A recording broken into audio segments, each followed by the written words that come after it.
মাটির সোনাতে ভরে দিত।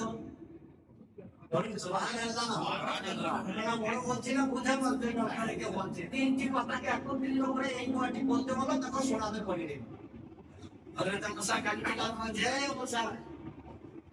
আপনি কিভাবে সোনা তৈরি হয় তখন বলছে এরকম হবে। তিনটা জায়গা জঙ্গলের মধ্যে তিনটি পাতাকে সংগ্রহ করলো, আপনার করে দিল, তিনটি পাতা থেকে সোনাটা তৈরি হয়ে গেল। এমন করতে করতে হয়ে গেল, মুসা কালিমুল্লাহকে আল্লাহ পাক বললেন যাকাত দিতে হবে। শুনলেন না ৭২টা চাবিতে উঠে চাবি হয় কত যে মধ্যে মনে আছে কথা সব লেগেছে। এত করে বয়সে যখন বলছে এত জাকাত দিতে পারবো না, আল্লাহ পাকের নবী বলছে যাকাতের মাধ্যমে আমি গ্রাস বলছে মুসা তুমি নেবে আমাকে শেষ করে দিয়ে মার করে তুমি নেবে। সংক্ষিপ্ত কথাকে বলছি হযরত মুসা আলাইহিস সালাম বলছে তাদের তুই থাকবি যে তোর মাটি ধানগুলো তো মাটি গ্রাস করে নেয়। এক কথা কোন দিন আগে পর্যন্ত কেমন পর্যন্ত পৃথিবীর যে কোনো প্রান্তের মধ্যে খুঁজবে এখনো ধ্বংস পাওয়া যাবে। তাই আবার হযরত মুসা কালিমুল্লাহর কাছে শিক্ষা অর্জন করলো আর মুসাকে পিছন দেখিয়ে দিল। আল্লাহ তাআলা কি বলছে মুসা আমি তোমার পিছনে আছি আর তোমাকে অপমান করে আর আমি আপনার বরদাস্ত করে নেবো, সহ্য করে নেবো? তুমি আমার পার নম্বর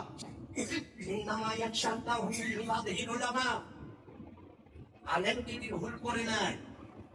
আল্লাহ পাকের দরবারে আস্তাগফিরুল্লাহ রাব্বি মিন কুল্লি যামবি ওয়া তুবু ইলাইহি আশহাদু আল্লা ইলাহা ইল্লাল্লাহ ওয়া আশহাদু আন্না মুহাম্মাদান আবদুহু ওয়া রাসূলুহু।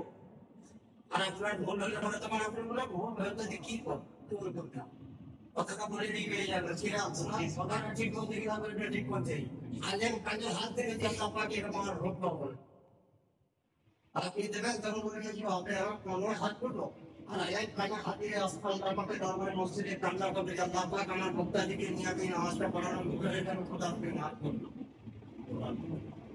আপনি আমি কাঁদবো না পার্থক্য থাকবেন না যে স্বার্থপর ইমাম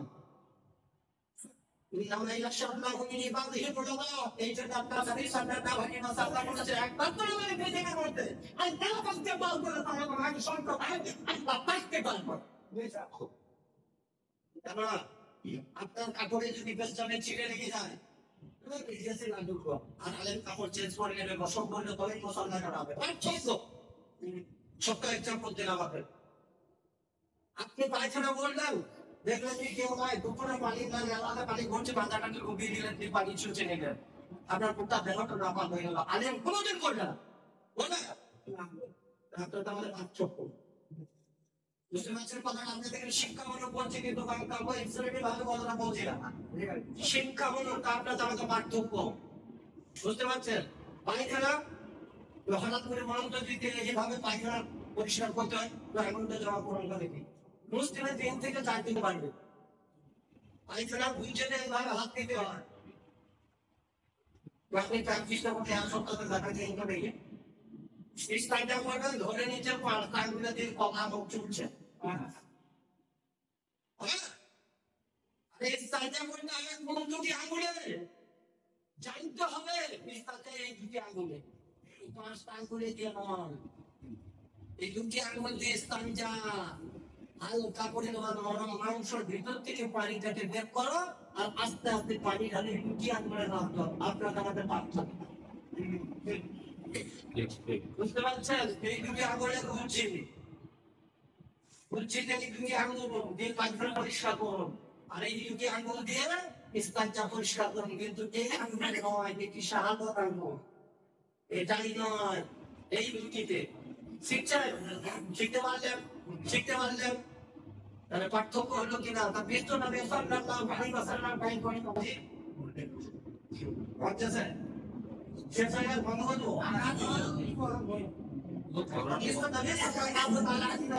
আপনারা আমাকে কি শিক্ষা দিচ্ছেন কি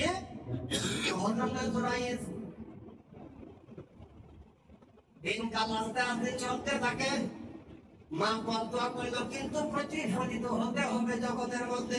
আপনারা আমরা কার করি না, মনে করি না। বাড়িতে পালা আসে, মুসিবত আছে, টাকা পয়সার মাধ্যম, কিন্তু আমরা জিনিসগুলোকে বার করে দিই। কিন্তু হে মুসলমান, যাদের যে সেইটি আমার বোঝাম ব্যক্তির মাধ্যমে সংকীর্তন কথার বলতে পারে, হঠাৎ জুড়াই দাঁড়িয়ে রহমান যে কবরখানায় থাকতেন, বৈঠকখানায় থাকতেন, হুজরাখানায় থাকতেন, ওই বাড়ির মধ্যে একটা রাখাল থাকতো। ওই বাংলা খানার আপনার বাড়িটার মধ্যে একটা রাখাল থাকতো, কিন্তু পার্শ্ববর্তী একটা বড় লোকের বাড়ি। ওই বাড়ির মেয়েটি কিন্তু পেটের উচ্চতা আস্তে আস্তে বেড়ে উঠছে। মা জিজ্ঞাসা করছে, ছোট কথাই বলি, বেটি কি ব্যাপার, তোমাকে পরিবর্তন দেখছে। মা জিজ্ঞাসা করছে, পেটের তোমার পেটের প্রশ্ন উত্তর করছে না, আস্তে আস্তে কি ব্যাপার।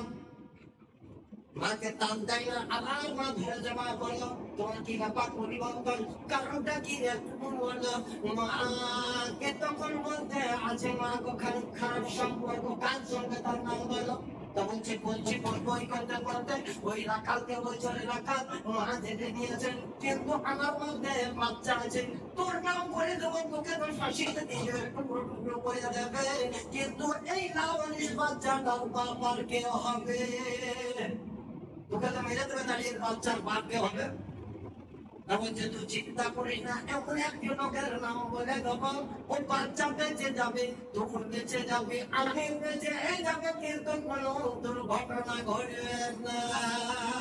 আল্লাহ পাক বলছেন, বলে আমার বান্দা, আমার কুদরতে আমি সোনাকে ডুবাইতে পারি, পাথর পাথরকে ভাসাইতে পারি, আমার নাম হলো কাদির। আমার বিচার কেস ঘটনা নাম্বার কাগজে হযরতে জুরাইর জানজারুলি। আচ্ছা, উনি খারাপ কাজ করেছে, বাড়ির লোক লেগে গেল, খেপে গেল, আত্মীয় স্বজনদেরকে ডেকে এসে বলছে, চল ইমাম সাহেবের বেদনের বাড়ি। এল পাটকারি তাতে ইমাম সাহেবের মতে জারি হয়ে গেল। এই বলছেন, হুজুর কি ব্যাপার, আপনারা আমাকে মারছেন কেন, আমি কেমন অন্যায় করলাম, আমি বাচ্চা মসজিদে কেউ পড়াশোনা করাতেন, মসজিদে কেমন খারাপ কাজ করেছে, আপনারা আমাকে মারছেন কেন, বলবেন কি বলবেন। হযরতে জুরাইর বলছে, তোমরা মারছো কেন, কিসের কারণে একটু বলো। হযরতে জুরাইর আলাইহির রহমাতকে তখন বেহুশ করে দিল। হযরতে জুরাইর অনুরোধ করছে, জ্ঞান হওয়ার পরে তোমরা মেরো না, কিসের জন্য মারছো বলো। তা বলছে, আমার মেয়ে গিয়ে তুমি গর্ভবতী বানিয়ে দিয়েছ, মেয়েটি বিয়ে দেবো কোথায়, তুমি যদি বিয়ে করবে তবে আমি বললে না কেন, একজন জ্ঞানী গুণী ব্যক্তি ছিল, তাদেরকে তুমি বললে না কেন, খারাপ সম্পর্ক করছো কেন। তো বলছে, কে বললো। তো বলছে, মেয়েটি বলছে, এখন মেয়েটিকে ডাকা হলো, তখন বলছে, তোমার সঙ্গে কি আমি খারাপ। তো বলছে, খবরদার, তুমি আমার স্বামী আর তুমি আমাকে মারা বলছো, হ্যাঁ। বলছে, কাজীরা মেম্বারকে ডাকা হলে বেরাদার, আমাদের পরিষদের মেম্বারকে ডাকা হলো, নয় মধ্যে মেম্বারকে ডাকা হলো, বিচার করো বিরাদার। আর তখন বলতে আছে, সাক্ষীকে তোর বল। মেয়েটি বলছে, আমার সাক্ষী হলো রাখাল, আমার সাক্ষী হলো রাখাল। এই রাখাল কি দেখে বলছে, আমি বংশখানে সে ডাক্তার মারা নাই। রাত্রিবেলায় মেয়েটি আসতো, ঘরের মধ্যে ঢুকে যেত, আর তার সঙ্গে কি করতো কিন্তু এটা জানি না, কিন্তু মেয়েটি আসা যাওয়া কিন্তু ও আসতো, এ আসতো, ও যেত, এরকম আমি দেখেছি। সাক্ষী আছে, তো বলছে, আমার সাক্ষী আছে আল্লাহ এবং আল্লাহ রাসূল।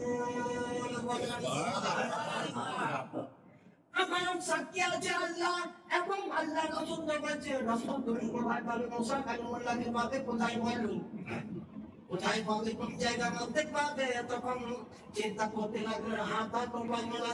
হযরতে জুরাইর আল্লাহ বলে বিখ্যাত আলেমে দিন বুজুর্গ তখন বলতে আছে, অবদেশের লোকেরা, এই মেয়েটি গর্ভবতী কত মাসে, তা বলছে 6 মাসে। তা বলছে, এখন বাচ্চা প্রসব হইতে 4 মাস বাকি আছে, ওকে জেলখানাতে হবে, বাড়ির মধ্যে রেখে দাও, আমাকে জেলখানাতে রেখে দাও, বাচ্চা প্রসব হবে। আর 40 দিন যদি বাচ্চার বয়স হবে, সেই দিন আপনারা জন্য সভা ডেকে নেবেন। বাচ্চা প্রসব হলো, 41 দিন বয়স হলো, লোক হাজারে হাজার জমা হয়ে গেল। হযরতে জুরাইর বলছে, এ বলো বাচ্চার মালিককে। মেয়েটি বলছে তুমি জোড়াইয়ের সাক্ষীকে বলছে রাখালকে জিজ্ঞাসা করছে অনুভব করে দিচ্ছে হযরত জোড়াইয়ের বলছে আমার সাক্ষী তো এখন কেউ নাই আসলে দিন ছাড়া কেমনের বিমল দিন ছাড়া আল্লাহ তাবারক ওয়া তাআলা পবিত্র কোরআন বলছেন ইয়ামা ইয়াতিল তুহাদ্দিসু আখবারাহা তুমি রাত্রে বেলায় ফজরের নামাজ পড়তে আসছো রাত্রে রাস্তার মধ্যে কারখানা তুলছো না আলু তুলছো না পটল তুলছো গিয়ে জানবে আল্লাহ তাবারক ওয়া তাআলা পবিত্র কোরআন বলছে ইয়ামা ইয়াতিল তুহাদ্দিসু আখবারাহা তোমার বাড়িটিকে সুন্দরভাবে সংরক্ষিত রাখার জন্য সিসি ক্যামেরা লাগিয়ে রেখেছো আল্লাহ তাবারক ওয়া তাআলা বলছে বান্দারে শুনে নে আমি তোর সিসি ক্যামেরা লাগার পূর্বে আমি জগৎকে যেদিন সৃষ্টি করেছি সেই দিন সিসি ক্যামেরা লাগিয়ে দিয়েছে তুমি এবার কাজ করতে আসছো না বন্দেগি করতে আসছো না কারণ বাড়িতে পেয়েছো কথা বলতে পড়তে হচ্ছে আমি বলবো না আমার মাটি তোমার পক্ষে বিপক্ষে বলে দেবে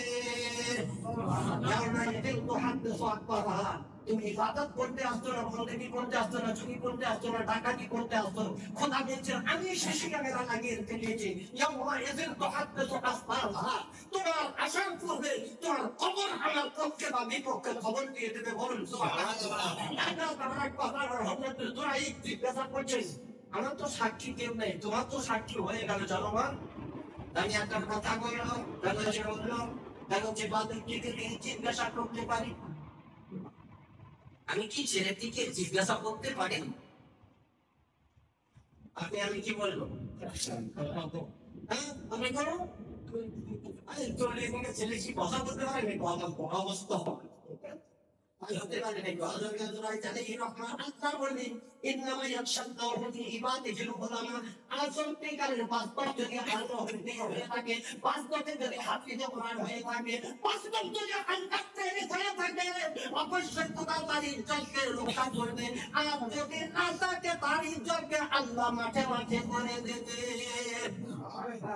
ওটা কি করবে না আল্লাহ হচ্ছে আল্লাহ তাবারক ওয়া তাআলা বলছে এবাদত আল্লাহ কসম দিয়ে বলি নবী কোষের মধ্যে হাত দিয়ে বছরে বলো হাজার লোক আছে আমি কে তুই জানিস লতা বৃক্ষ জানে এই অবুধরা জেনে যাবে না ওরে বালু আল্লাহর কসম দিয়ে বলে করবে তাকে এক পরিচয় দিয়ে দে আমার রব্বুল আলামিন প্রত্যেকটা দিন বঞ্চন করে আমার বান্দা আমার তোমাকে যে কষ্ট দিলাম এটা মায়ের কষ্টের কারণে কিন্তু তোমাকে বিপদ থেকে বাঁচাবো একমাত্র আমি আল্লাহ আমি বাঁচাইতে পারি মৃত্যু জায়গার মধ্যে যে তুমি মা বাপের অসম্মান করলে তার জন্য তোমাকে এই সাজাটি দিলাম খেলাটি দিলাম কিন্তু বিপদ থেকে বাঁচাইতে পারি আমি আল্লাহ তখন বাচ্চার জীবন খুলে গেল হযরত ইসরাঈলকে বলতে আছেন ও আল্লাহর বলে আপনি একজন বিখ্যাত আলেমে দিন আল্লাহকে ডর করেন আপনি আমার পিতা নন আপনি আমার বাবা নন ওই রাখাল হলো আমার আল্লাহ তাবারক ওয়া তাআলা পবিত্র কোরআনে 5 থেকে আয়াতে কারিমা তেলাওয়াত করেছিল আমি যদি আলেমের দিন হয় আর যদি আমি মা বাপের সেবাটা করি মুসল্লায় দাঁড়িয়ে দাঁড়ান করলে দাঁড়ান হবে না তুমি যত বড় আলেম হও তুমি ভালো হয়ে যাও আর মা বাপের যদি সেবাটা করো তো আপনি নামাজ পড়া কাটিয়ে না তুমি কাটিয়ে যেতে হয়ে যাও তুমি সকলে হাতে চলে যাও তুমি আমাদের সেবা যদি আপাতত তোমার পিছনে নামাজ পড়ো আমি মুসলমান আর পিছনে হোক আর পিছনে তোমার আল্লাহ তাআলা কোরআন পবিত্র কোরআন পাকে মা বাপের প্রতি ফজিলত ওই করার পর আগে আমরা আল্লাহর কাছে ক্ষমা চাই না তার কাছে মাফ চাই না আল্লাহ তোমার কথা অবশ্যই মাফ করি তাই সংক্ষিপ্ত সময়ের কোরআন পাঠে যখন আপনাদেরকে কষ্ট দিলাম যদি দুঃখ কষ্টের মধ্যে পেয়ে থাকেন আল্লাহর হস্তে আপনারা সকলে ক্ষমা করবেন ভাষা বলার মধ্যে কোনো রকমের যদি ভুল থাকে আস্তাগফিরুল্লাহ হতে যোগ্য ইনসান একটাই অনুরোধ রমজানের রোজা রাখলে সুন্দর করে শাহিদি করলেন ইসলাম করলেন তারাবি আদা করলেন সময় দিতে পারলেন অনুরোধ আপনাদের কাছে 5 ওয়াক্তের নামাজ পড়ুন আমার গ্রামের যা পজিশন নিচে সোমবার দিন এতটা মসজিদ আরো আপনারা চাই তবে এই মসজিদ গ্রামের লোক নামাজ পড়তে পারে